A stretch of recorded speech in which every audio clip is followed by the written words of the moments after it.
আসসালামু আলাইকুম। ইতিমধ্যে বাংলাদেশের শর্টলিস্ট তৈরি হয়ে গিয়েছে এবং বাংলাদেশের 13 জনের মধ্যে একটু শর্টলিস্ট করা হয়েছে।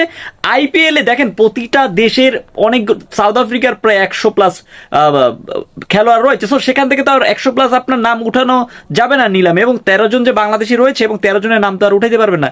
এখন এখানে যদি ইয়াসির আলী, রাব্বি থাকে, শান্ত থাকে, তাদের নাম তো আর কেউ কষ্ট করে উঠাইতে যাবে না। সো এই ক্ষেত্রে শর্টলিস্টের মধ্যে রয়েছে তানজিদ হাসান তামিম, রিশাদ হোসেন, নাহিদ রানা, সাকিব আল হাসান, মোস্তাফিজুর রহমান। সো এই 5টা নামের মধ্যে আমি রিশাদ হোসেনকে বাদ দিয়ে বাকি যে কয়জন রয়েছে তাদেরকে আমি প্রিফেয়ার করবো আইপিএল এ অনেকটা মানে চান্স পেতে পারে। ইভেন তাসকিন আহমেদও রয়েছে। তো সব দিক ক্ষেত্রে সব দিক মিলিয়ে আমি তাসকিনের সাথে এগ্রি, এবং তাসকিনের সাথে সাথে আমি তানজিদ হাসান সাকিবকেও দলে ইনক্লুড করতে চাই। তানজিদ হাসান সাকিব এখানে আইপিএল সুযোগ পেতে পারে। কেন পেতে পারে? জাস্ট একটা কথা বলতে, সেটা হচ্ছে আইপিএল এ ভারতের বিপক্ষে তিনি ভালো বোলিং, ভারত এবং বাংলাদেশ যখন একটা টি-20 ম্যাচ হলো তখন অভিষেক শর্মা সেই উইকেটটা এখন পর্যন্ত মনে আছে যে তানজিদ হাসান সাকিবের সে একটা চান্স রয়েছে। এবং তিনি গ্লোবালাইজেশনে, মানে গ্লোবাল সুপার লিগ যেটা হবে সেখানে কিনা অ্যামাজন ওয়ারিয়ার্সের ওয়েস্ট ইন্ডিজের যে একটা লিগ হয় সেই লিগের একটা দলের হয়ে সুযোগ পেয়েছে। সো তাই সেখানেই বুঝতে হবে যে বাংলাদেশে তার ক্যাপাবিলিটি আছে তানজিদ হাসান সাকিবের, এবং